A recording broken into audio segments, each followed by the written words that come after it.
Blind date. Mix up to family. The single dad CEO brought his triplet daughters, and the young nurse stayed. Amara Quinn despised blind dates. She despised them more on a Tuesday, fresh off a 12-hour shift in the Greyhaven Mercy Emergency Room. Port Aurora, New Jersey, was a city built on emergencies, and Amara spent her life patching the cracks. Her friend, however, had been insistent. "He's stable," Mia promised. "Solid, exactly what you need after that last disaster." Harbor and Honey was aggressively charming, all reclaimed wood and soft lights gleaming against the damp twilight. Amara checked her watch. 7:05 in the evening. He was late. Stability was already failing. The door chimed. Amara looked up, preparing the polite, non-committal smile she reserved for pharmaceutical reps. The smile froze. The man who entered was stable, only in the way a granite column is stable. He wore a charcoal suit that likely cost more than her car, tailored to shoulders that seemed built for conflict, not spreadsheets. His jaw was set, his eyes a cold, assessing gray. This was Cassian Locke, CEO of the Locke Consortium, a name synonymous with impenetrable security and aggressive tech. And he was not alone. He held a small hand in each of his. A third child, a perfect miniature of the other two, clung to his pant leg. 3 identical faces, 3 mops of unruly dark hair, and 3 pairs of wide, serious eyes, all, Amara guessed, around 5 years old. He scanned the room, his gaze landing on Amara, the only person sitting alone. He navigated the tables with the grim determination of a man walking into a hostile takeover. "Miss Quinn," his voice was low, resonant. "Mr. Locke." "The nanny canceled," he stated, as if that explained everything. He pulled out a chair, not for himself, but for the girl on the right. The cozy murmur of the restaurant died. The atmosphere fractured. Cassian Locke radiated a high-stakes pressure that clashed violently with the smell of baked bread. "This is Juniper," he said, indicating the girl taking the chair. "This is Marigold, the one on the left. And this," he tapped the one who had migrated from his leg to his lap, "is Poppy. You have," Amara searched for the word, "an entourage." "Triplets," Cassian confirmed, his tone flat. "Are you the new nanny?" Poppy asked, her voice clear in the sudden quiet. "Poppy," the man sighed. "No, Amara began. "Are you our new mommy?" Marigold whispered, leaning halfway across the table. Amara choked on her water. "That is procedurally incorrect," Juniper stated, adjusting the tiny, serious glasses on her nose. "We must first ascertain baseline compatibility. Do you like robots?" "I prefer people," Amara replied, recovering. "They're harder to fix, but the challenge is better." Juniper considered this. Logical. Amara was an ER nurse. She understood tension. She saw it in the families of trauma patients, in the rigid postures of cops. But this was different. This wasn't grief, it was vigilance. Her eyes drifted past Cassian's shoulder. At the bar, 2 men in unremarkable jackets nursed untouched glasses of water. They weren't watching the sports game on the television. They were watching the table. Plain clothes. The realization settled on her just as she noticed Cassian himself was angled between the door and his children. A waitress arrived, her eyes wide. Cassian ordered a black coffee and 3 hot milks. "Not too hot," and Poppy demanded. "With cinnamon," Juniper added. The waitress returned, carefully placing the cups. Poppy, reaching too fast, knocked hers. Hot milk splashed across the table, heading straight for her lap. Before Cassian could even rise, Amara had moved, her reflexes, honed by years of catching falling instruments and patients, were instant. She swept the mug upright with one hand while her other, wrapped in a thick linen napkin, intercepted the spill, shielding Poppy's dress. "Whoa, steady," Amara murmured. Poppy's face crumpled, ready to wail. "It's hot," the girl whimpered, looking at her hand. "I know." Amara's voice dropped into the calm, authoritative cadence she used for frightened patients. She dipped another napkin in her ice water. Let's see, squeeze my fingers. Poppy obeyed. Good, now this will be cold. She gently dabbed the girl's pink skin. No blistering, you're tough. Crisis averted. She smiled, a genuine one this time. The entire table, even Cassian, seemed to exhale. My apologies, Miss Quinn, Cassian said, his voice rough. This is irregular. He leaned forward to help clean the spill, and his suit jacket shifted. Amara saw it for just a second, worn on his right hand, a silver signet ring, heavy and old, bearing the distinct emblem of a lantern. She filed the details away. A sudden roar ripped through the quiet street. Amara looked toward the window. Annoyed, a heavy-duty pickup truck, black and missing both license plates, was accelerating past the cafe, riding the curb. It happened in less than a second. Cassian moved. He didn't stand up. He pivoted, switching seats with her in a single fluid motion that was shockingly fast. He grabbed the back of her chair in his own. Pulling them both slightly inward, his body was now a solid shield between her, the children, and the plate glass window. It was the reflexive action of a man who didn't just anticipate danger. He lived with it. The truck was gone. The restaurant patrons turned back to their meals, annoyed by the noise. Cassian Locke did not relax. His shoulders remained rigid, his eyes fixed on the empty street. Amara let the silence stretch, her heart thumping a steady rhythm she recognized from adrenaline spikes during a code. Finally, she picked up her fork. Well, she said, her voice surprisingly level, if this was a test, I'd give it a 9 out of 10 for chaos.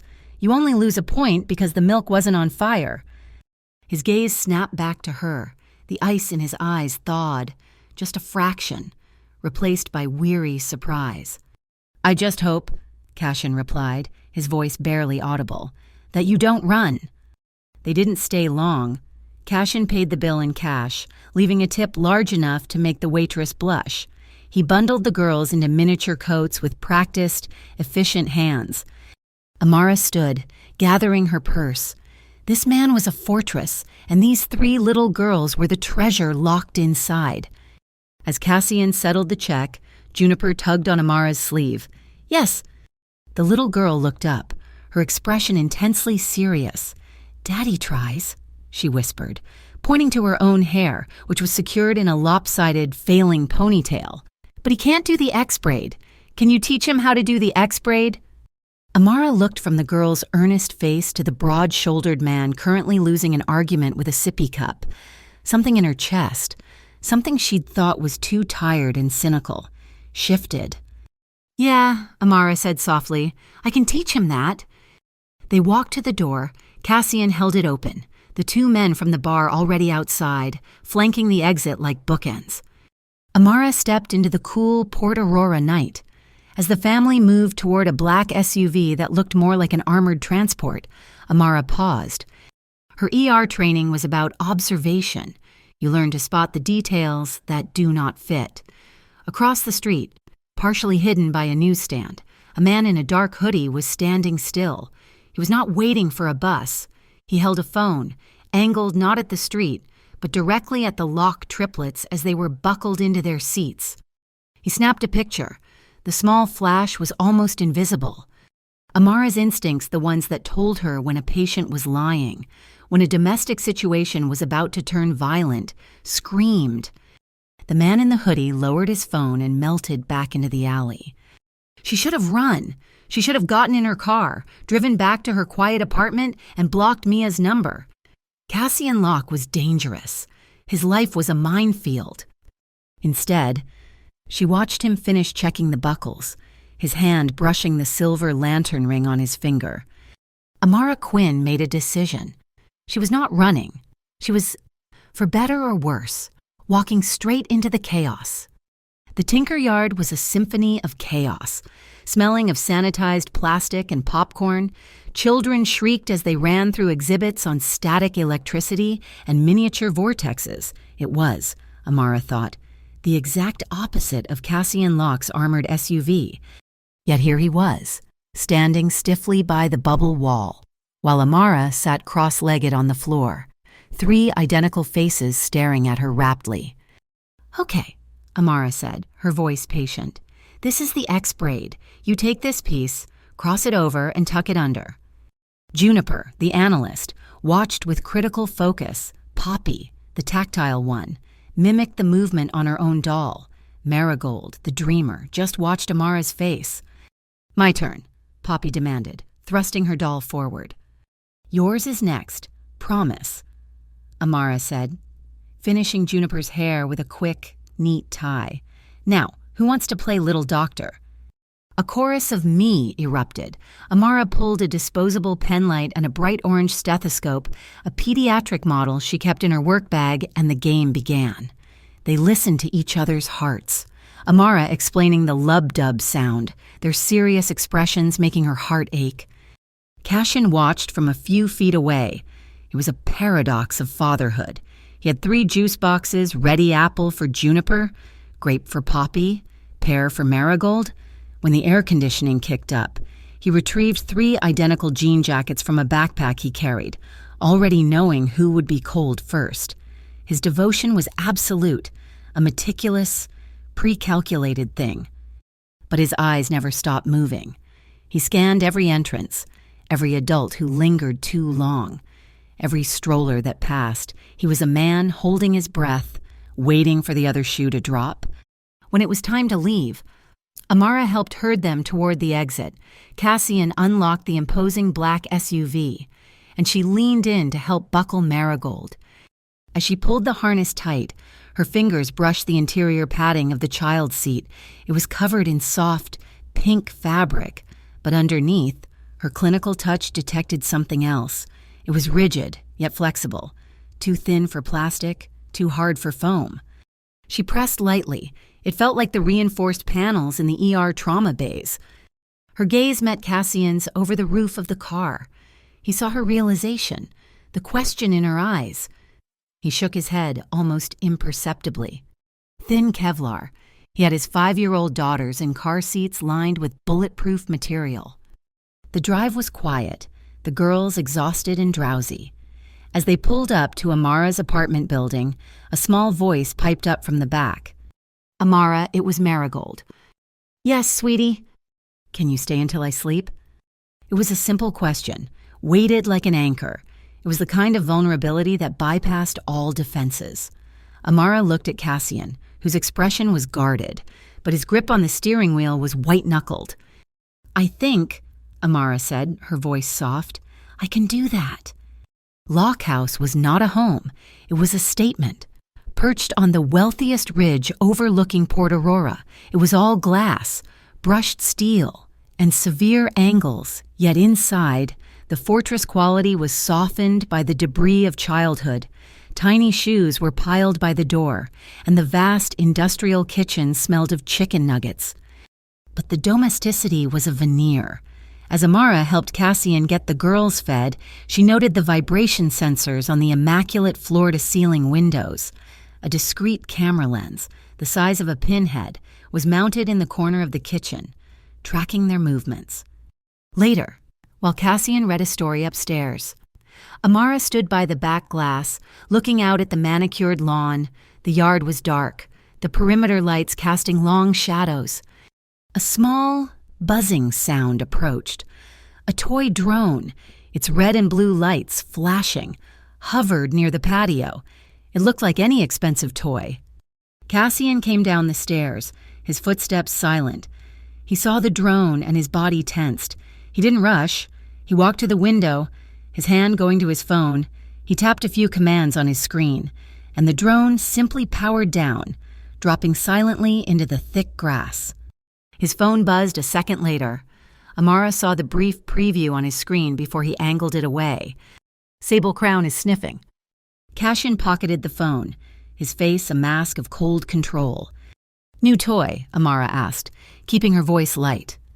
"Something like that," he deflected. Amara turned from the window to face him. The warm kitchen lights glinted off the steel countertops, making the room feel suddenly cold. Cassian. He met her gaze, and he was preparing a dismissal, a polite wall. She spoke first. "You don't have to tell me everything." she said, her voice low but steady, the way she spoke during a critical diagnosis. "I'm not asking for your secrets, but your daughters asked me to stay. Don't let me watch your kids blind." His jaw tightened. He looked at her, truly seeing her, perhaps for the first time, not as a blind date or a potential nanny, but as someone who had just walked past his defenses. He didn't answer, but the silence was heavy with admission. An hour later, the girls were asleep. Amara grabbed her purse, the tension thick between them. He walked her to the wide front porch, the Port Aurora lights twinkling below them. "Thank you, Amara, for the X-braids. They're good kids. Cassian," she looked at him, "they deserve peace." "I know." His voice was rough. She turned to go. "Amara." She stopped when he was closer than she expected. He reached out, his fingers brushing a stray strand of hair from her cheek. His touch was hesitant, unbelievably gentle for a man built of armor. "You didn't run," he whispered. "I'm still here." He leaned in slowly, giving her every chance to pull away. She didn't. His lips met hers. It was soft, hesitant question. It tasted of coffee and regret. It was the kiss of a man who had forgotten what tenderness felt like. She relaxed into it, a quiet sigh leaving her. Her hand came up, not to his shoulder, but to his chest, feeling the steady, strong beat of his heart. The kiss changed, the hesitation burned away, replaced by a sudden, desperate urgency. His other hand found her waist, pulling her flush against him, deepening the kiss. It was no longer a question. It was a plea, a grounding. She felt the rigid line of his shoulders begin to soften, his entire body molding against hers. Click! It was tiny, a metallic sound, sharp and out of place, from the direction of the back gate. Cassian broke the kiss instantly. His head snapped toward the sound, his body rigid. The warmth was gone, replaced by Arctic cold. The father vanished. The protector, the CEO, the man with Kevlar car seats, was back. Amara stood breathless on the porch, the taste of him still on her lips. She understood perfectly. The peace here was a fragile illusion, and her heart, foolish and reckless, was already inside the fortress, refusing to evacuate. The whispers in Port Aurora started as data points on secure servers, then metastasized into hushed conversations in the back rooms of financial houses. Sable Crown, an organization that lived in the bloodless world of hostile takeovers and asset stripping, was hunting. Their leader, Victor Dre, a man known for his patience and his cruelty, was looking for a specific package tied to the Locke Consortium.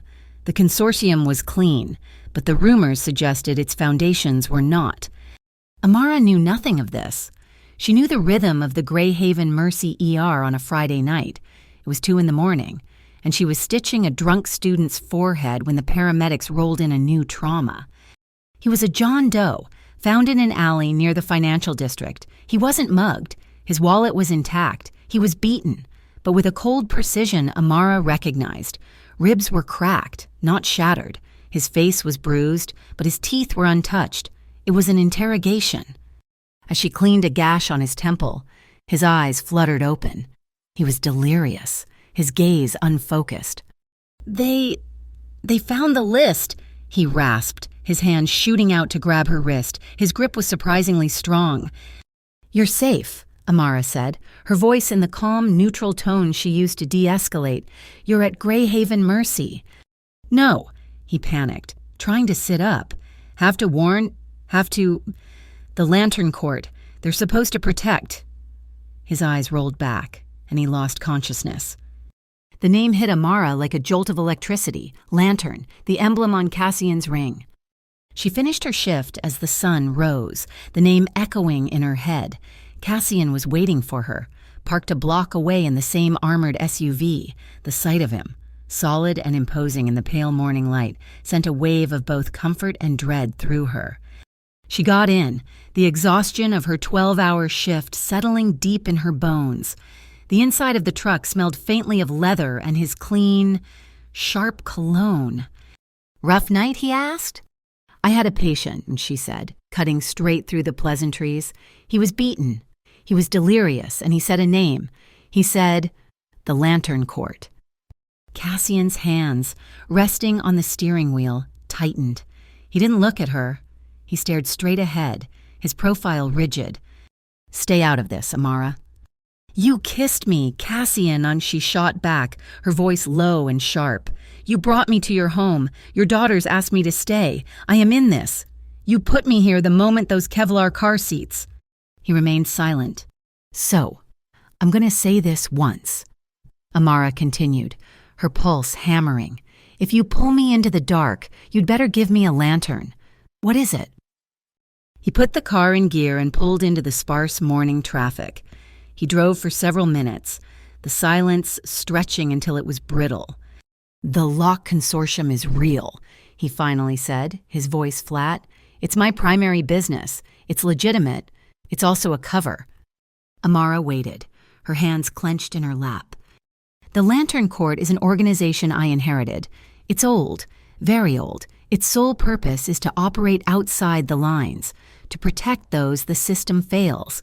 Specifically, families, children, the innocent caught in the crossfire of men like Victor Dre. Sable Crown, Amara whispered, connecting the rumors she'd heard from a cop earlier. Cassian nodded, his eyes checking the rearview mirror. Dre hunts assets. He doesn't care who he has to crush to get them. The Lantern Court. We get in his way. Amara processed this. He was a different kind of criminal, a protector masquerading as a predator. As he spoke, he checked his mirrors again. His gaze lingered. What is it? Amara asked, turning to look behind them. A black sedan, nondescript, had been behind them for 3 blocks. Put your seatbelt on. Make it tight. It is tight. Tighter. A large panel truck suddenly pulled out from a side street ahead of them, blocking their lane. Cassian didn't slow down. He smoothly accelerated into the left lane. The sedan behind them accelerated too, swerving to block their re-entry. They're boxing us in, Amara stated, her ER calm kicking in. Yes. Cassian's gaze was electric, analyzing every variable. The truck in front, the sedan behind, the traffic wall to their left, to their right, the fenced-off access road to the abandoned Pier 17. He made his decision. Instead of braking, he slammed the accelerator. The SUV leaped forward, not at the truck, but at the chain-link fence. Hold on, he commanded. The SUV hit the gate with a deafening screech of tortured metal. The lock burst, and they were through. Tires screaming on the cracked pavement of the pier. Amara's head whipped, but the harness held her. Behind them, the sedan skidded to a halt, too wide to make the sharp turn. Cassian didn't stop. He drove hard down the length of the pier, weaving between rusted shipping containers, finally sliding to a stop in a narrow canyon between 2 stacks, plunging them into shadow. He cut the engine. The only sounds were the ticking of the hot engine and the distant cry of a seagull. Adrenaline sang in Amara's veins. She turned to Cassian. He was scanning the narrow opening behind them, his breathing controlled. You're bleeding, she said. He looked down. When they hit the gate, the side window had spiderwebbed, and a shard of glass had flown inward. A 2-inch gash was weeping blood from his shoulder, staining his dark shirt. It's nothing. It's not nothing. It'll need stitches if you keep moving, Amara ordered, slipping into nurse mode. She grabbed her oversized work bag. Don't move. She pulled out a sterile first aid kit, not the toy one. She clicked on her pen light, tore open a saline wipe, and leaned over the console. This will sting. She pressed the wipe to the cut, and he didn't even flinch, but his breath hitched. His gaze was fixed on her face, his eyes inches away. He was watching her, this man of armor, as she calmly, competently put him back together. She worked quickly, applying pressure, then butterfly bandages. You're steady, he murmured. His eyes were on her hands. I do this for a living, Cassian. Not this. Their eyes locked, the shared danger, the adrenaline, the scent of antiseptic in his blood. It all fused in the small, dark space. This was not a date. This was an alliance. forged in violence and sealed in shadow. "Why?" she asked, her voice quiet as she packed her kit. "The lantern court. Why you—" He looked away, at the rusted container wall. "My wife, Elise. The triplets were 1 year old. We were leaving a restaurant. It was a robbery." Amara's hand stopped moving. "That's what the police report said." Cassian continued, his voice devoid of emotion. "A robbery gone wrong, but it wasn't. They were coming for me. A rival organization. They wanted data I had. They used her to make a point, to get to me. She died on the pavement." He turned back to Amara, his gray eyes colder than the harbor water. "I built the Lock Consortium into a fortress after that, and I took over the Lantern Court. I will never, ever let my children be used as leverage." As if summoned by the word, his encrypted phone vibrated, a single, urgent ping. He pulled it out, his face, already grim, turned to stone. He didn't speak. He just turned the screen toward her. It was a dark market website, and on it, the 3 photos the man in the hoodie had taken outside Harbor and Honey, Juniper, Poppy, and Marigold, their faces clear. Beneath the listing, a single word: leverage.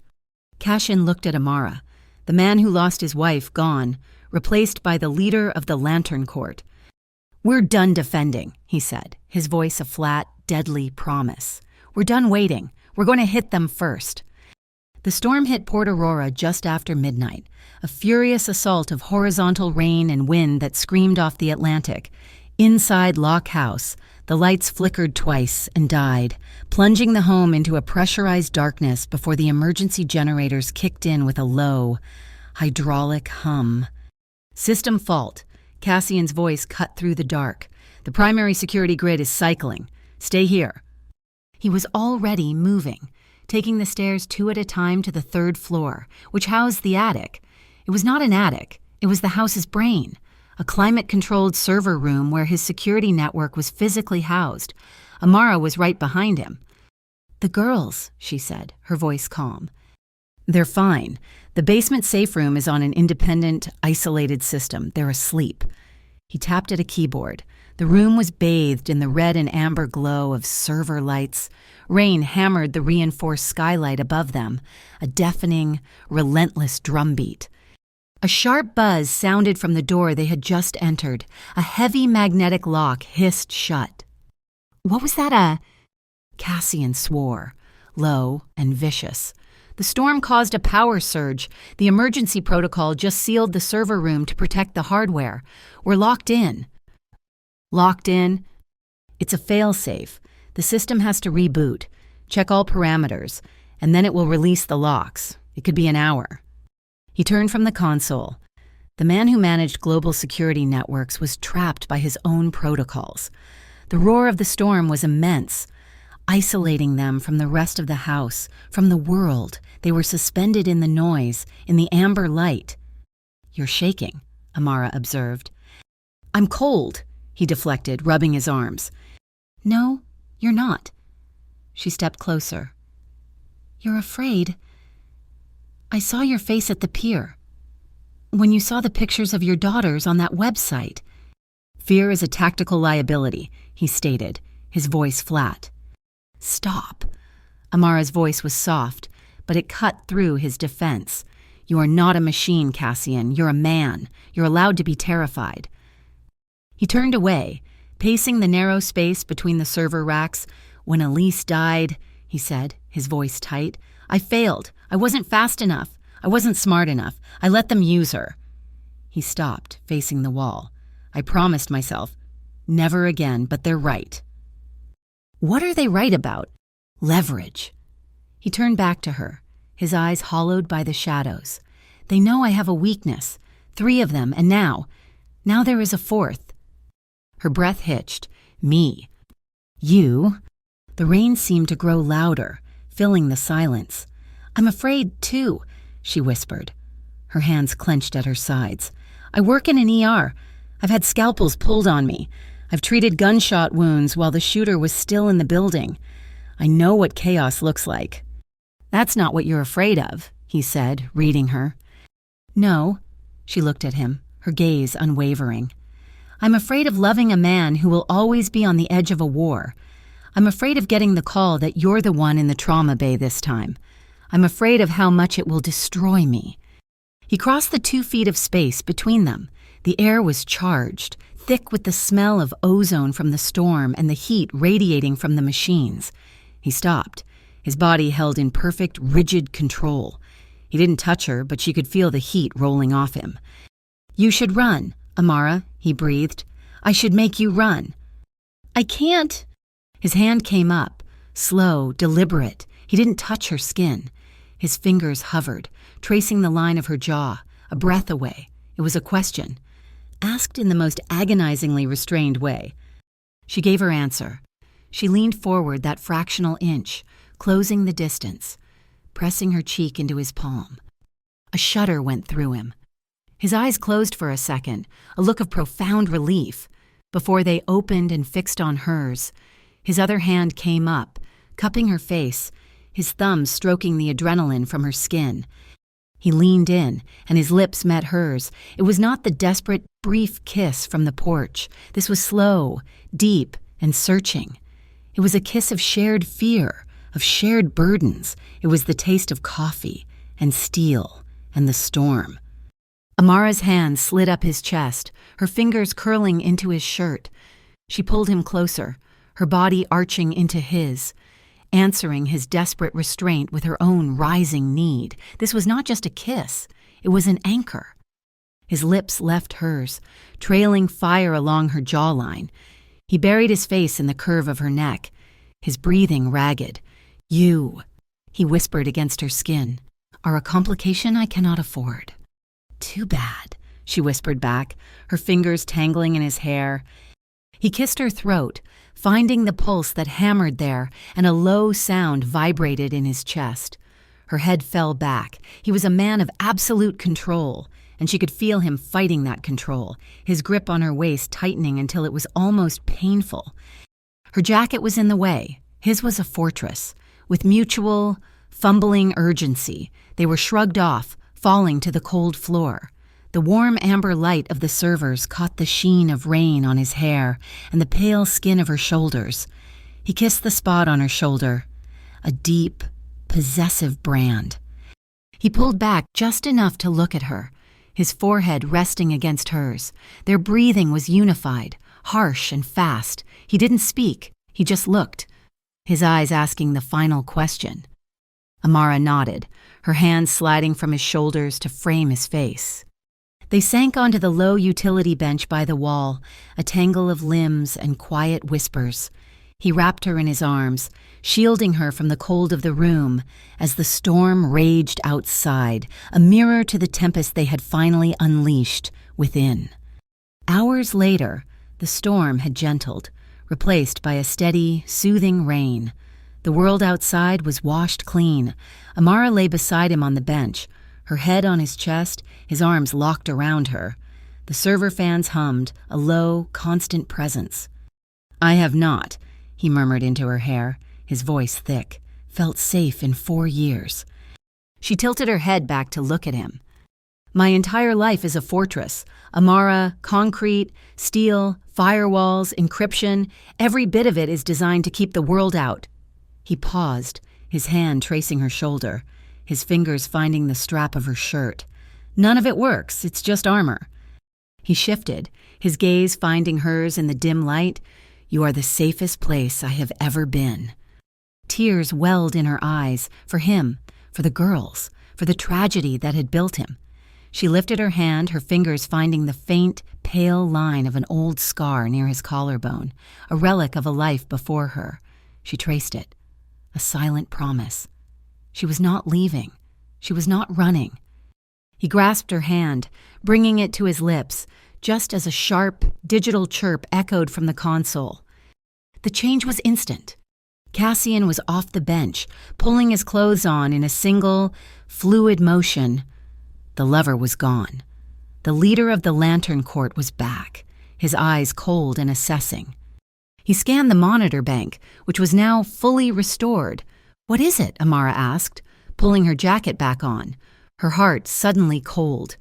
The main system was back online. The magnetic lock on the attic door hissed open.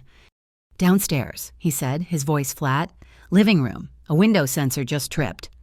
He grabbed her hand, his grip hard, his eyes fixed on the open attic door. "From now on," he said, his voice a deadly promise, "we are a team." The sensor trip in the living room was a false alarm, but not a malfunction. It was a sophisticated probe of the system's defenses. "They didn't try to get in," Cassian said, his eyes scanning a holographic projection of the house schematic in the attic server room. "They bypassed the perimeter sensor, triggered the internal one, and then retreated. They were testing the response time." "They're inside," Amara stated. It wasn't a question. "Not the house, the consortium." The next 48 hours were a vice grip of pressure. The first blow was bureaucratic, not violent. A polite, razor-sharp summons from the Federal Bureau of Corporate Integrity.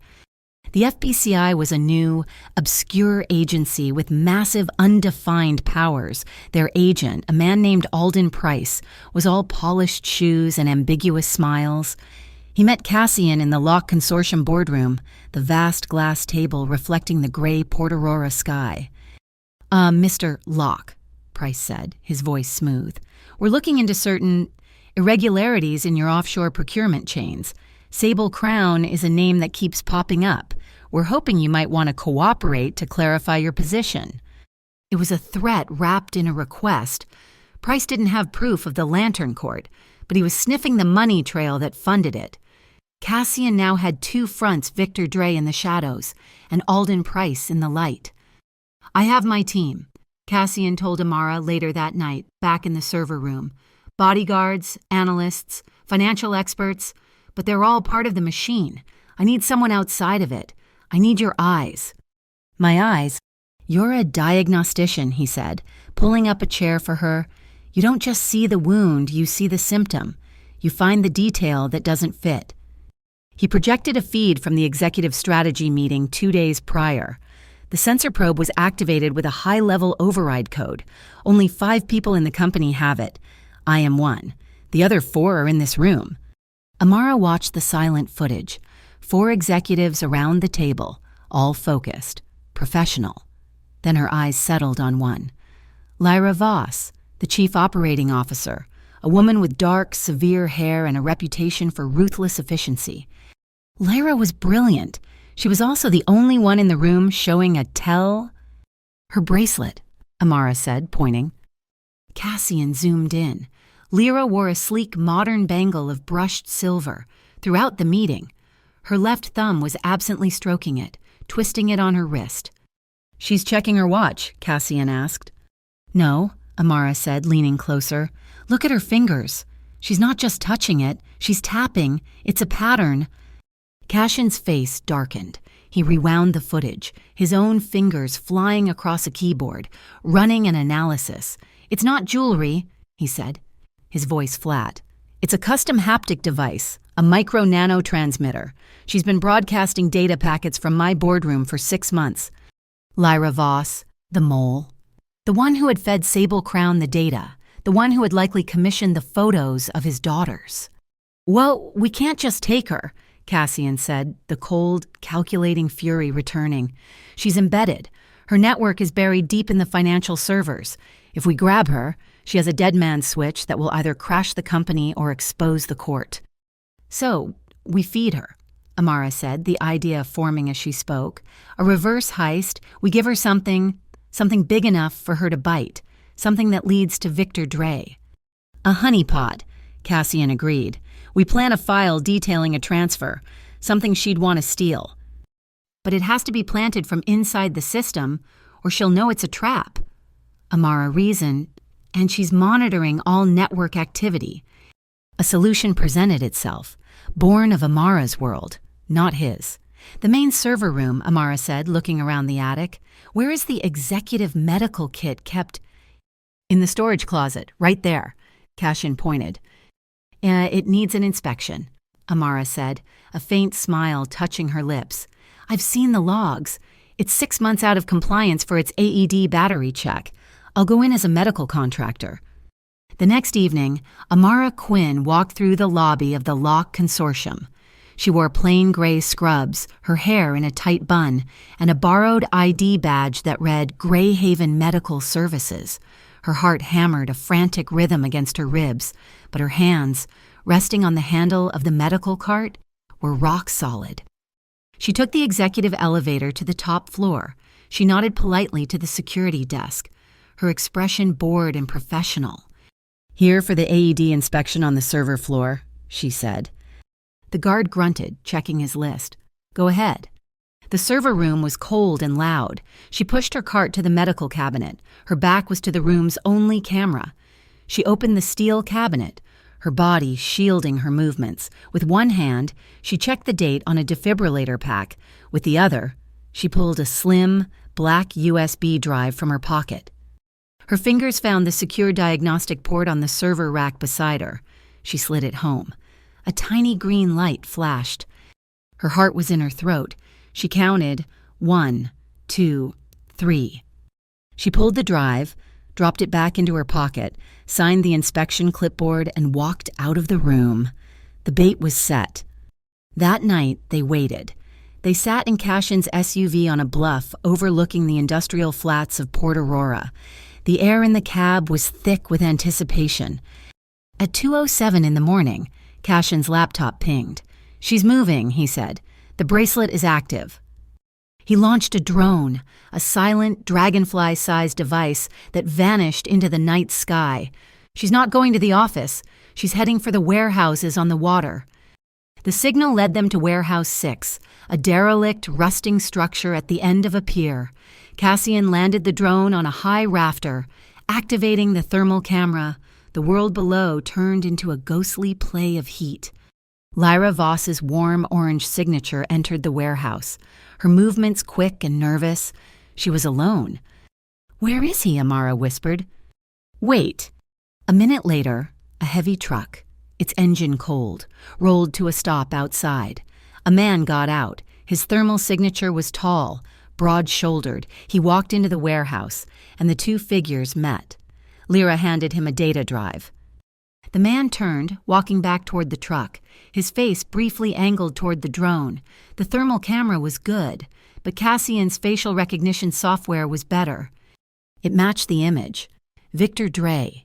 The enemy had a face, and he was 10 miles from Cassian's children. Cashin's hand moved to a sealed compartment in the console. "My team is 5 minutes out. We take him now." "No," Amara said, grabbing his arm. His muscles were rigid, coiled for violence. "Wait, think, Cassian. He came by himself. This wasn't just data. You said Price was sniffing the money. Lyra isn't just a mole, is she? She's his launderer." Cassian froze. He looked at the screen, then at the financial data he had open. He saw it. The shell corporations, the procurement orders. Lyra was using the Lock Consortium's vast, legitimate resources to wash Sable Crown's money. "If we take him," Amara said, her voice low and urgent, "Lyra just triggers the dead man's switch and the money trail vanishes. Price wins. Dre gets a new lieutenant. You gain nothing." He pulled his hand back from the console, his breathing harsh. She was right. This was bigger than a simple capture. "We have to bleed the money dry," Cassian said, the plan shifting. "We have to take the entire network." "But Dre won't stop," Amara argued. "He'll keep coming for the girls. He thinks they're your only weakness." She looked at him, her eyes hardening. "He's wrong." "What are you saying?" "We set a new trap. He thinks he's hunting your children. Let him." Amara met his shocked gaze. "We hit him where he thinks you are weakest. We use the girls. We use their courage, their training, as the bait." "This is not a game," Cassian said. His voice was steady, projecting calm authority that commanded the attention of his 3 5-year-old daughters. They sat on a soft mat in the lockhouse basement, a room that doubled as a reinforced safe room. "This is hide, report, wait. It is the most important game we will ever play." Amara watched from the doorway, her heart a heavy knot. He was teaching them tradecraft. He addressed Juniper first. "Juno, you are the memory. Your code is 2701. Say it." 2701, Juniper replied, her expression serious behind her tiny glasses. Good, Poppy. He turned to the most tactile of the three. You are the voice. If you cannot find me or Amara, you find a grown-up in a uniform and use the password, the X braid is tight, huh? Say it. The X braid is tight, Poppy whispered, her fingers twisting in her own hair. Marigold. He knelt, taking his quietest daughter's hands. He fastened a small, silver lantern-shaped charm to the zipper of her jacket. You are the signal. If you are separated and you are scared, you press the little light twice. He guided her thumb. I will always come. Do you understand? Marigold nodded, her eyes wide, clutching the charm. The bait was set for the following day. Seawall Commons, a sprawling public park by the water, was chosen for its chaos. It was noon, bright and loud with the noise of families. Amara pushed the wide triple stroller, Cassian walking beside her, looking for all the world like a family on a simple outing. But Amara could feel the tension radiating from him. His every move was calculated. Drone is active. Clean field of view, a voice murmured in Cassian's earpiece. Amara wore a matching one, hidden by her hair. We go dark in 2, Cassian said, his voice low. He bought a pretzel, handed it to Amara, and then, with his 2 visible bodyguards dressed as park maintenance staff, he angled away toward the restrooms, deliberately creating a perimeter. Amara was now the soft target. She led the girls toward the massive, multi-level play structure. She felt the shift in the air before she saw them. 2 men, both wearing nondescript baseball caps, detached themselves from the flow of the crowd. They were not dads. They didn't look at their phones. Their eyes were locked on the triplets. Sable Crown was here.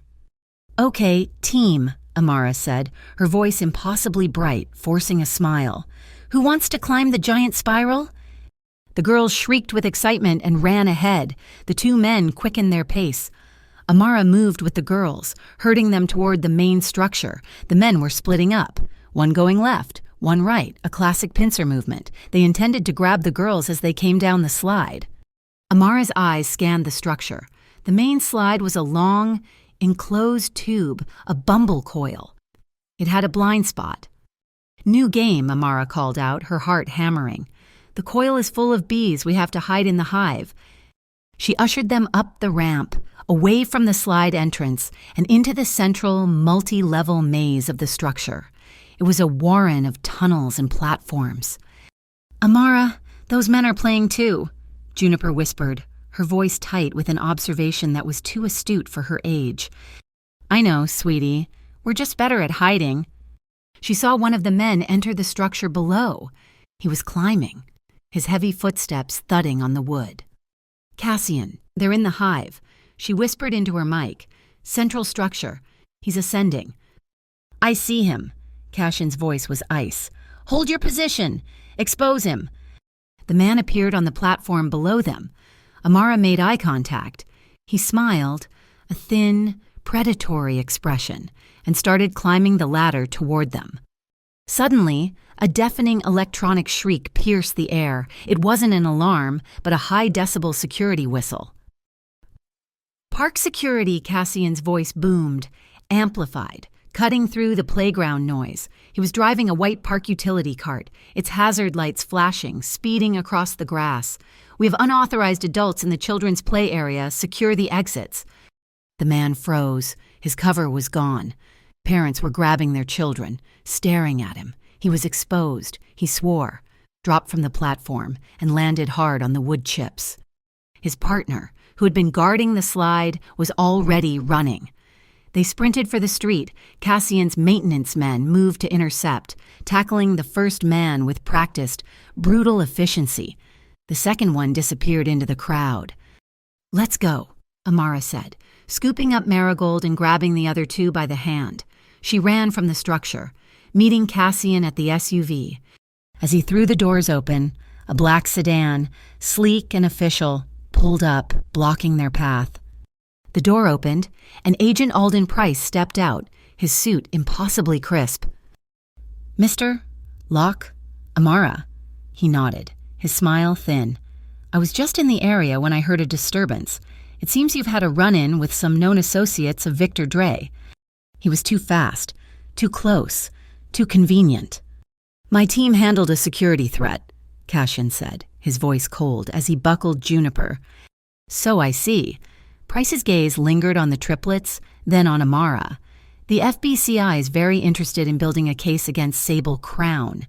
Any evidence you may have acquired, any communications. We could offer significant protection for your family in exchange for your cooperation. Poppy, sensing the invisible pressure, hid behind Amara's legs. She clutched Amara's jeans and whispered, her small voice terrified, "Amara, is that Uncle Good?" Amara didn't look down. She kept her eyes locked on Alden Price. "Sweetie," she said, her voice clear and carrying in the quiet tension, "you only trust someone when your heart tells you yes, and the evidence says they are right." Price's smile vanished. He knew what that answer meant. "I'll be in touch. Mr. Locke." He got back into his car and drove away. They did not go home. Cashin drove for an hour, deep into the wetlands south of Port Aurora, to a place not on any map. Safe House Lantern was a cabin, not a fortress. It was tucked into a grove of cypress trees, overlooking a still lagoon. It was built of warm wood and glass and, Amara noted, had a dock with a high-speed boat and a hidden ATV trail. That night, the adrenaline finally faded. The girls were safe, bathed and fed. The tension broke, leaving a quiet, shared exhaustion. Amara sat on the floor of the main room, a faded storybook in her lap. Poppy was fast asleep, her head on Amara's thigh. Juniper and Marigold were leaning against her, drowsy, as she read in a low, soft voice. Cassian stood in the shadows of the hallway, watching. He wasn't the CEO of the Locke Consortium. He wasn't the head of the Lantern Court. He was just a man, watching the woman he loved read his children to sleep. When Amara finished the story and looked up, she saw his face. He was smiling. It was not the tight, fractional gesture of control she was used to. It was a genuine, unguarded smile of profound peace. It changed everything about him. Miles away, in a dark penthouse, Victor Dre ignored the call telling him his team had been compromised at the park. "The park was a diversion," he snarled. "Amateur." He was looking at his own monitor. Lyra Voss, his mole, had just sent him the prize. She thought she was sending him the location of a decoy file, but she had been tricked into sending the real one. The coordinates lit up his screen, Warehouse 6. "That's where he keeps the real ledger," Dre said, a true smile spreading across his face. "The Aegis seed. He used his children to distract us. A fatal mistake." He had the location. He had the target. The bait had been swallowed whole. Lyra Voss received her final directive from Victor Dre via a dead-drop communication. The park operation, which she knew had failed, had merely been a distraction by Locke. Dre was furious. He no longer wanted leverage. He wanted the asset. He ordered her to acquire the Aegis seed, the true source of Cashin Locke's power, the master algorithm that encrypted and protected the data of every child under the Lantern Court's protection. While Lyra planned her internal theft, Amara received a delivery at the hospital, a sealed, disposable burner phone. She took it to the quiet of the on-call room. When she powered it on, it rang once. "Miss Quinn." The voice was smooth, familiar. Alden Price. "How did you get this number?" "It's my job to know things," he said, his tone casual. "I'm calling because I believe you are in an untenable position. You're a nurse, a healer. You're currently cohabitating with the leader of a significant unregulated paramilitary organization. I don't know what you're talking about." Save the denial. "Amara, I know about the Lantern Court. I know Cashin Locke inherited it, and I know it's one step away from becoming a domestic threat. He's put you and his children in the crosshairs. What do you want, Agent Price?" "Immunity, for you, full relocation, and a clean slate for Cassian, provided he cooperates. I don't want him. I want the infrastructure. Give me the lantern cord, help me dismantle it, and you all walk away clean." Amara stood, the phone cold against her ear. She looked at her reflection in the dark window. She saw the woman she was, and the woman Cassian was forcing her to become. "I save kids. Agent Price," she said, her voice dropping, hardening. "I don't sell them. The lantern cord, whatever its flaws, is doing that. You're just offering me a different cage." There was a pause. Price chuckled, a dry, humorless sound. A moral stance, admirable but naive. "Here's my counteroffer," Amara said, her mind racing, connecting the pieces of the puzzle. "You think Sable Crown is the threat. You're wrong. They're just the symptom. You want a real win. You stop Price. You stop Victor. You stop all of it. I'll continue to advise Mr. Locke. But if his operation puts children in immediate danger, I'll hit the emergency button. And when I do, I expect your FBCI team to be the cavalry, not the undertakers. Do we have a deal?" "You're in deep, nurse. Be careful you don't drown." The line went dead. She returned to Locke House, the air thick with strategy. "Price made his move," she told Cassian. "He's trying to flip me. He wants the court." "And Lyra," Cassian said, looking at a monitor, "is preparing to access the Aegis Seed protocols. She thinks the original file is at Warehouse 6. She's right." "What?" "The original data is there," Cassian said, "but the drive she's going to find is a decoy, a tracker, the real Aegis Seed. He tapped the lantern charm on his own keychain, is never in one place. She won't make a move like that if she thinks we're united." Amara realized. She's cautious. She'll wait until she's sure the house is divided.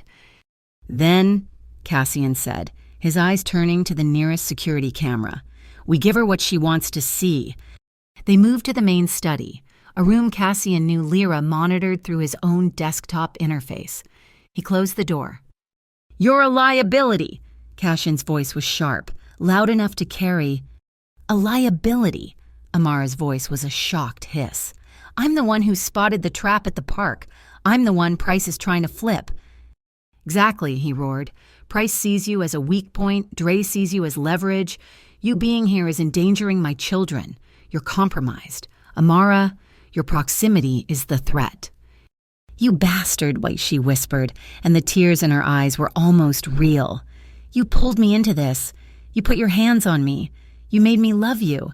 And now you're calling me a liability. Or are you just scared?"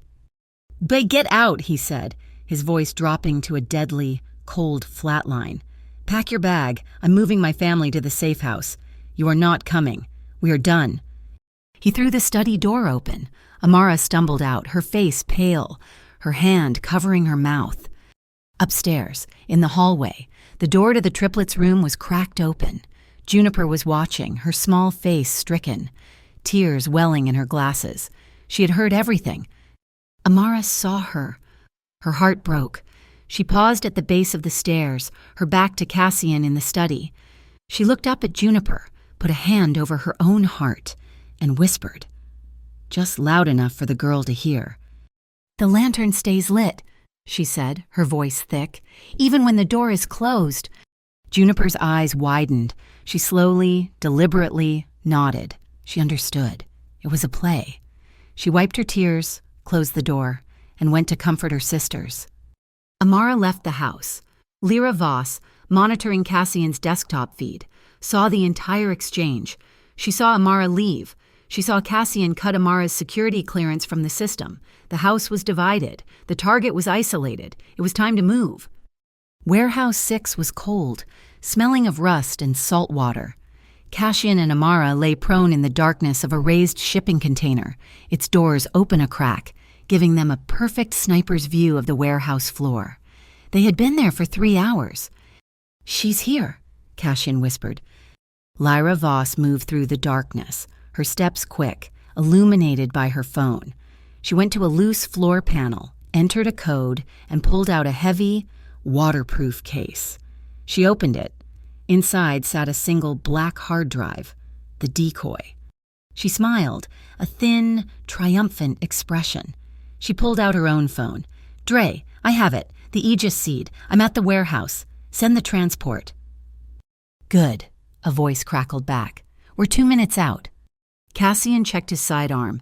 My team is on the perimeter. We take them all. A pair of headlights cut through the darkness. A heavy truck rolled to a stop. Lyra walked toward it, holding the case. Victor Dre got out of the passenger side. He was a tall, imposing man in a long coat. You did well, Lyra, he said. The money, Victor, and my exit. Of course. Another car door opened. A third man stepped out of the shadows, clapping slowly. Bravo, Lyra, Agent Alden Price said, his FBCI badge gleaming on his belt, a truly stellar performance. In the container, Amara's blood ran cold. Lyra froze. Price what? What are you doing here? Victor works for me, Price said, smiling. Or rather, we have a symbiotic relationship. He wants money, I want power. You're FBCI, Lyra stammered, looking from Price to Victor. I am, Price agreed, which is how I know the Aegis seed isn't just a protection algorithm. It's the most sophisticated money laundering key on the planet. You've been using it to wash Victor's cash through the consortium, but you've been thinking too small. Lyra, selling it on the black market to rogue states, to rival agencies that creates a true balance of power and makes us very, very rich. You sold me out, Lyra whispered, the realization hitting her. She wasn't a partner. She was a tool. You served your purpose, Victor growled. Give me the drive. Lyra looked at the case in her hands. She thought of the consortium she had helped build. She thought of the vicious, staged fight she had witnessed. And she thought, irrelevantly, of the pictures of Cassian's daughters she had seen on Dre's server. She hesitated. Now, Lyra, Price commanded, his hand moving to his jacket. Cassian, Amara whispered, her heart hammering. He's going to kill her. Cassian didn't hesitate. He raised his encrypted transmitter. He didn't activate his personal team. He sent a different signal. He pushed the master alert. He pressed the digital lantern. He didn't just call his team. He called the entire lantern court. Across Port Aurora, phones vibrated on docks, in boardrooms, in police cruisers, and in hospital call rooms. The signal went out. An agent was compromised. A location was hot. All assets converge. It's done, Cassian said, his voice like gravel. The court is coming. On the floor below, Price's phone lit up with a dozen high-priority alerts. He looked at it, his face contorting in rage, realizing he had walked into a trap far bigger than he could comprehend. Locke is here, Price roared, pulling his gun. Find him, kill them all. Blackwater Key detonated. The signal Cassian sent was not a request. It was a battle cry.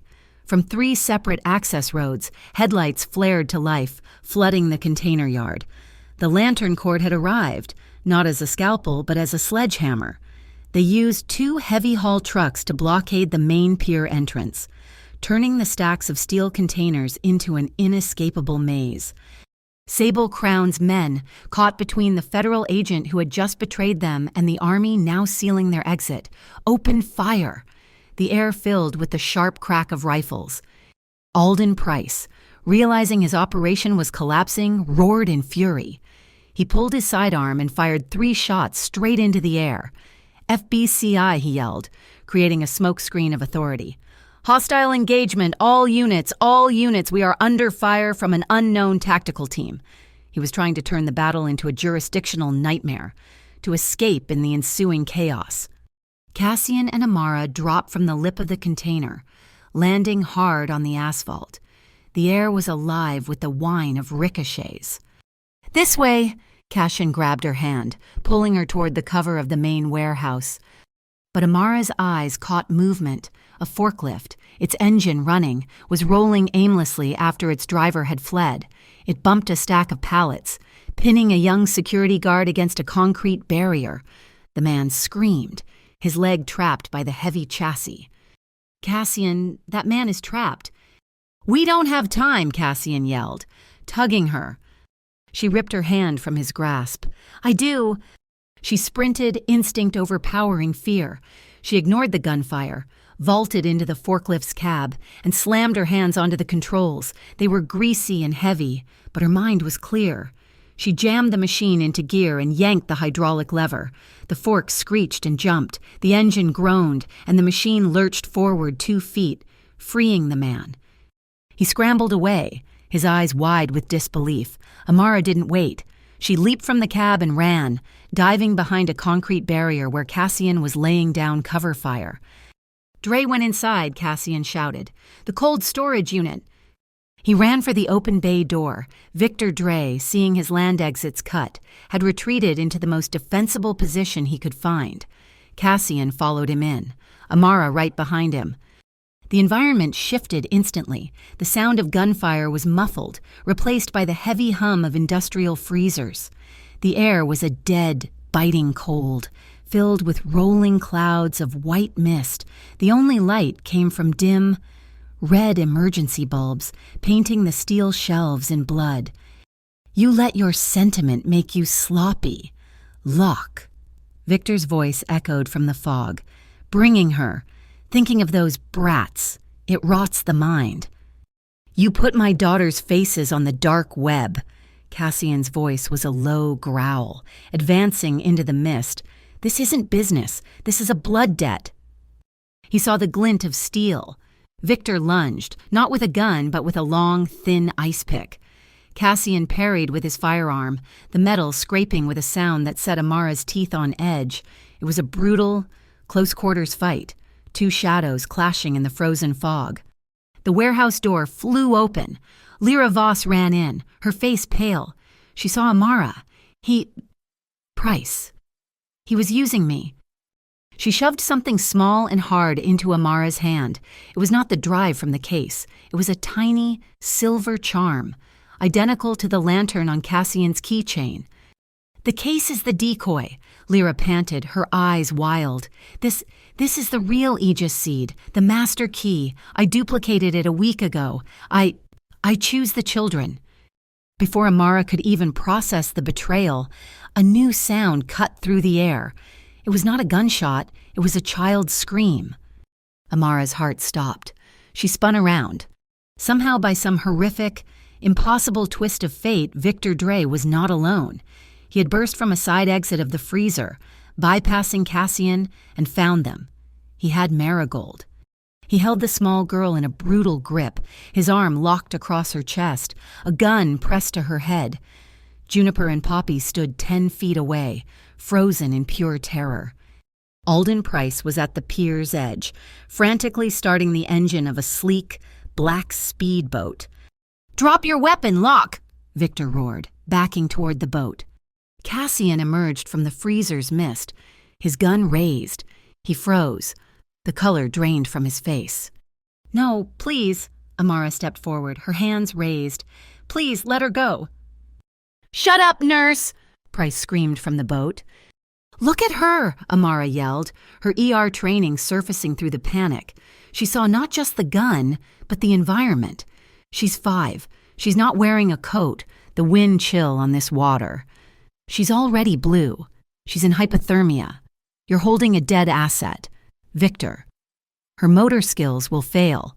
She'll be unconscious in 5 minutes. Victor hesitated, his grip tightening, distracted for a fraction of a second. It was all Cassian needed. Click. Cassian heard it, a faint metallic sound from the warehouse roof, the safety being released from a sniper rifle. Price had overwatch. "Amara, now!" he bellowed. He didn't fire at Victor. He aimed straight up, firing 2 shots at the massive sodium floodlight illuminating the pier. The light exploded in a shower of glass, plunging the entire dock into absolute, blinding darkness. Victor roared in surprise. "Marigold!" Amara screamed, lunging forward into the dark, guided only by the sound of the girl's terrified whimper. She ripped her own heavy thermal jacket off and wrapped it around the child, pulling her in, shielding her. "I've got you! I've got you!" In the pitch black, 2 other lights appeared. Blink, blink, blink, blink. Tiny, flashing red LEDs.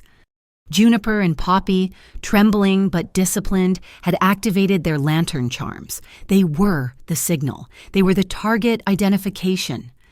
The red lights were an instant beacon. The Lantern Court members swarming the yard saw them, and a dozen weapons trained on the space around them. Gunfire erupted toward the boat. The sniper fired, but his target was gone. "Go, go!" Price screamed. Victor, realizing he had lost all leverage and was now a target, shoved Marigold violently away and dove onto the deck of the speedboat. The engine thundered, and the boat disappeared into the black water. A profound silence fell, broken only by the sound of running feet and a child's gasping sobs. Cassian did not run to the edge of the pier. He did not fire at the escaping boat. He ran straight past the fight. He crashed into Amara, who was kneeling on the pavement, holding Marigold. He wrapped his arms around both of them. Juniper and Poppy ran in, burrowing their faces into his coat. He knelt there on the cold, wet deck, his arms encircling all four of them, pulling them into a tight, desperate knot. He was shaking, his head buried in Amara's hair, his body shielding them all. He had chosen them. He chose them over the mission, over the pursuit, over the blood debt. Amara held him, one hand on the back of his head, the other holding Marigold tight to her chest. He pulled back just enough to look at her, his face a wreck of terror and profound relief.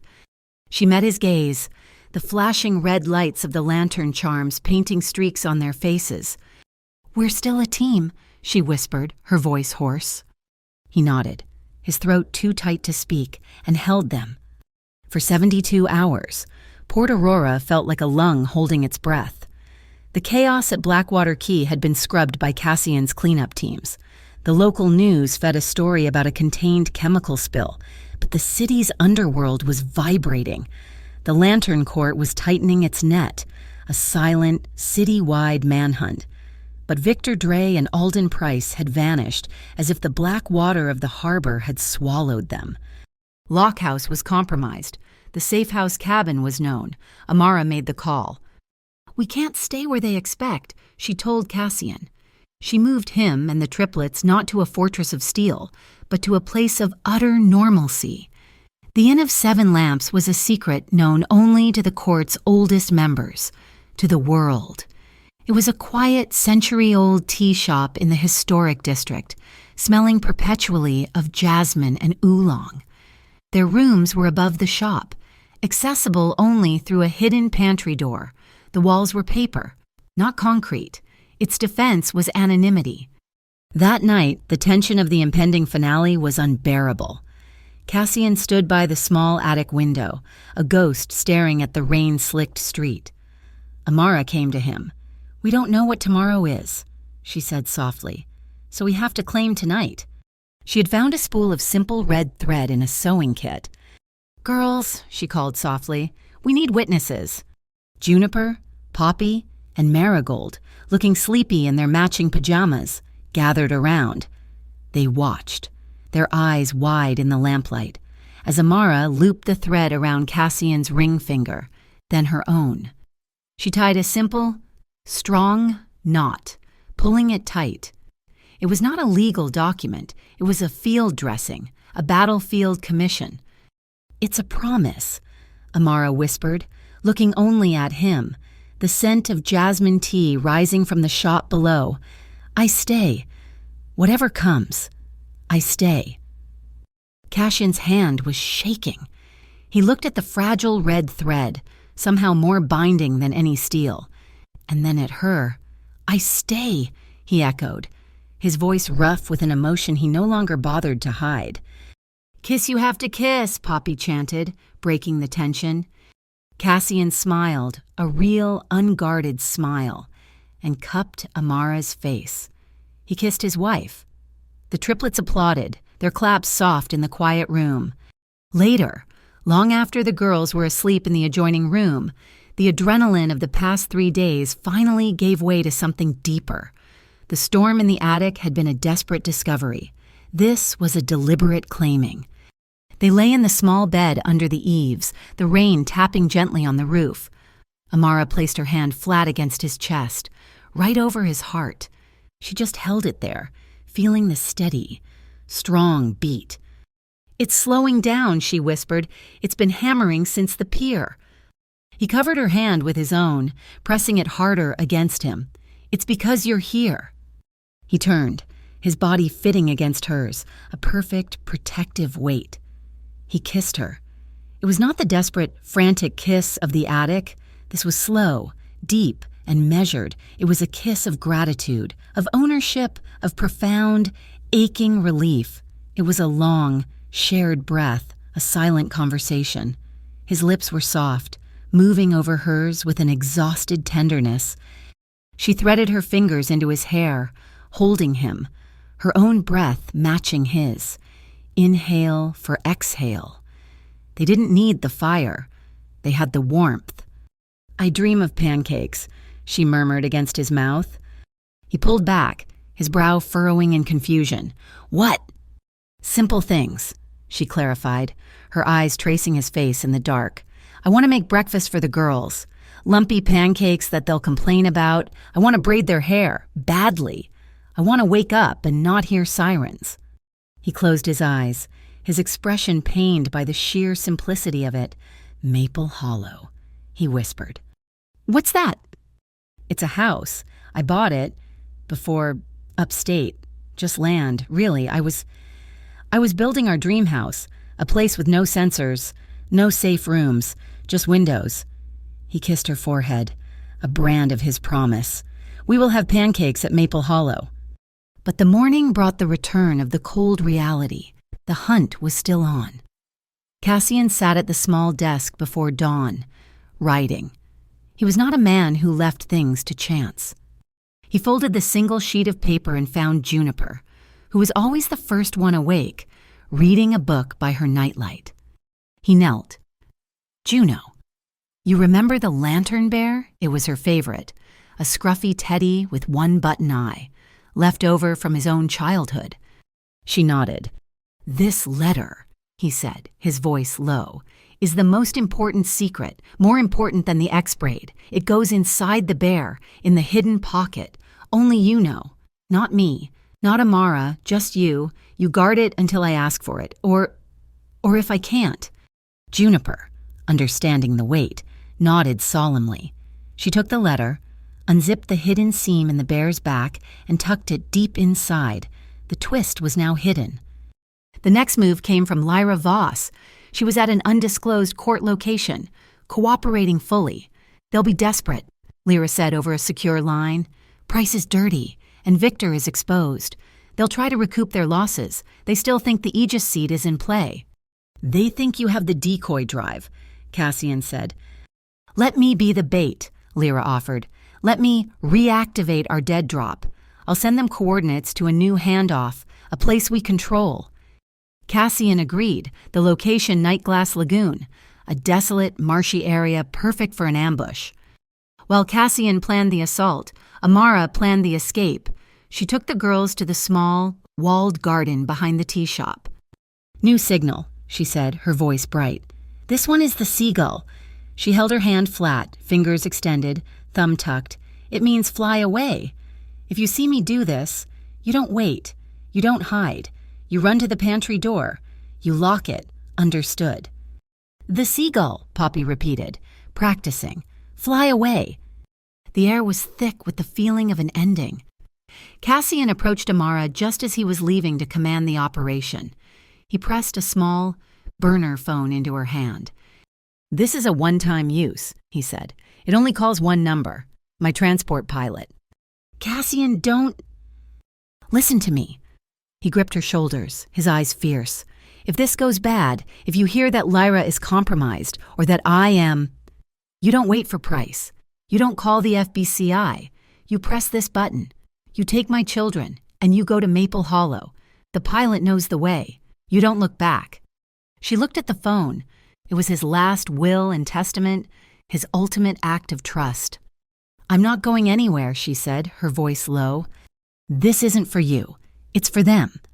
He kissed her, hard and fast, a kiss of steel and jasmine and promises. Then he was gone.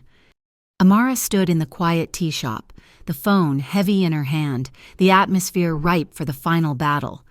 She didn't know that the real victory was not at the lagoon, but stitched into the fabric of a one-eyed teddy bear. Nightglass Lagoon was a graveyard of mist and rotting wood. Lyra's signal had worked perfectly.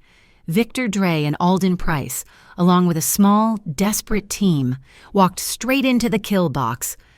The lantern court rose from the reeds, their weapons illuminated by moonlight, a silent circle of judgment. "It's over, Price!" Cashin's voice boomed from a concealed loudspeaker. The trap sprung. "Drop your weapons," Price roared back, brazen to the end. "You're all under arrest for terrorism." But just as the court began to advance, a new sound filled the air, the thrum of heavy engines and the chop of rotors. A dozen high-intensity floodlights blasted the lagoon, turning night into day, a new fleet of black SUVs. These ones, with official FBCI markings, stormed the causeway, a different team, the real team.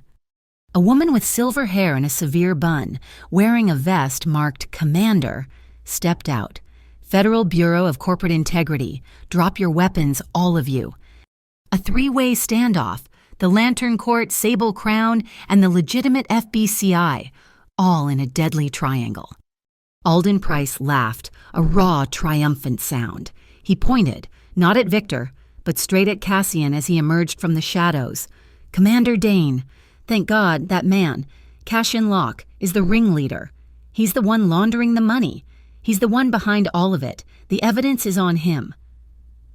The new FBCI team raised their rifles, their aim shifting to Cassian. The entire operation was about to capsize. "No," Amara's voice, sharp and clear, cut through the standoff. She was there, at the perimeter, her car parked sideways. She had been unable to wait, unable to run. She had followed, the burner phone clutched in her hand, the girls in the back, ready for the escape to Maple Hollow. "Amara, get them out!" Cassian roared, his blood running cold. "Juniper, now," Amara commanded. Juniper, her face pale but resolute, ran from the car, not toward the escape route, but toward Amara, clutching the lantern bear. "What is this?" Commander Dane snapped, her weapon steady. "It's the evidence, Commander," Amara said, her voice shaking but carrying. She took the bear, unzipped the hidden seam, and pulled out Cassian's folded letter. "Agent Price is lying." She unfolded the paper and began to read, her voice broadcast by Cassian's own open mic. "My name is Cassian Locke.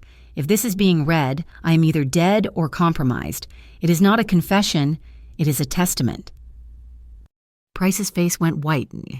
Amara continued, "The Lantern Court is an organization I have funded and directed for 4 years, for the sole purpose of protecting children endangered by criminal organizations.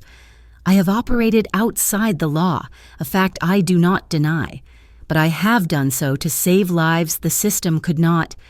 The enclosed data." Amara looked at the paper. "Is the decryption key for the Aegis seed, which is not a ledger, but a shield. I bequeath it, and all my data, to any law enforcement official who will use it for its intended purpose to protect the innocent."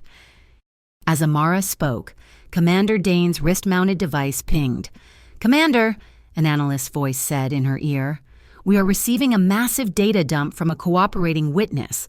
Lyra Voss, it confirms everything. Full transaction logs between Sable Crown and Agent Price's personal accounts, electronic handshakes. He's the mole.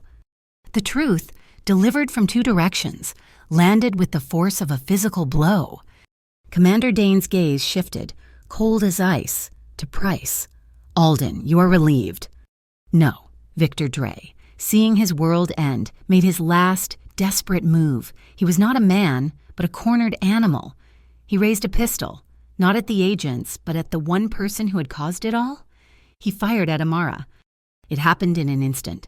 Cassian was already moving. He threw himself in front of her, a human shield, the bullet intended for her heart, tore through the flesh of his shoulder, spinning him around. "Seagull!" Juniper screamed. The little girl didn't panic. She grabbed her sister's hands and pulled them back toward the armored car, executing the fly-away drill with perfect, heartbreaking precision. Victor raised his gun for a second shot. He never fired. Commander Dane's shot was clean, precise. He dropped. The silence that followed was absolute. "Price, on your knees, hands on your head," Dane commanded. "Pascu team is inbound to secure the scene," she said into her radio. "We have one agent dirty, multiple hostiles down, one friendly wounded." Cassian grunted, leaning heavily on Amara, his hand clamped to his bleeding shoulder. Alden Price, on his knees, began to laugh, a broken, bubbling sound. "You think this is over? You think you won?" He looked at Cassian. "Sable Crown was just a branch. We were just the middle management. We were just a test." "A test for what?" Cassian spat. "Aurelius," Price whispered, the name a curse. "The shadow bank that funds it all. They wanted to see how strong your network really was before they moved to acquire it. And now they know. They'll be coming, Locke. Not for your company, for your dream. For Maple Hollow." Cassian stared at him, the final, devastating twist landing. The war was not over. It had just been declared. Commander Dane hauled Price to his feet. "Get him out of my sight," she turned to Cassian, her expression complex. "Mr. Locke, your organization is a jurisdictional nightmare, but your letter and the Aegis seed is the most valuable intelligence asset we've seen in a decade." Cassian looked at Amara, who was already pressing a field dressing to his shoulder. He looked at his daughters, huddled safely by the car. He made his choice. "The Lantern Court, as you know it, is finished," Cassian said, his voice clear. "As of tonight, I am dissolving its shell. I will reform it as a legitimate, public-facing foundation for child protection. And the Aegis seed. Commander, it's yours. A gift. Use it to hunt Aurelius." A new light entered Dane's eyes. Not a nightmare. A weapon. The first patrol cars of the Port Aurora Special Crimes Unit Pascu arrived, their red and blue lights washing the lagoon, strobing over the scene. Amara helped Cassian to his feet. He was weak, but he was smiling. In the chaotic swirl of uniforms and flashing lights, he pulled her close with his good arm. He kissed her. A deep, bruising kiss that tasted of gunpowder, victory, and promises. It was simple. It was everything. "Daddy?" The triplets, seeing the danger was truly past, ran, slamming into his legs. He winced, but knelt, pulling them into the one-armed embrace. Marigold, Juniper, and Poppy held their small, silver lanterns, the ones Cassian had given them, clutched in their hands. The red and blue patrol lights reflected off the metal, and for a moment the three charms shone brighter than anything in the dark lagoon. The epilogue was quiet. Maple Hollow was finished. It was a house of glass and warm wood, with no sensors on the windows. The first morning, Amara made pancakes.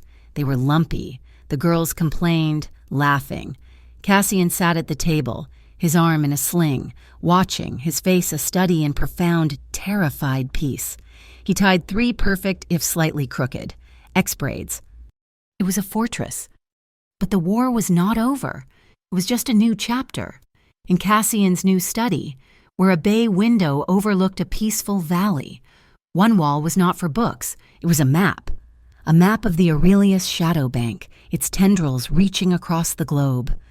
A love had stayed, a family had been forged, and the fight for the children had truly, finally, just begun. Thank you so much for listening to this story. We'd love to know where you're listening from. Drop a comment below so we can connect and share our thoughts. Please subscribe to our channel, Mafia Boss Story, like this video, and give us your support by hitting that hype button so this story can be heard by even more people.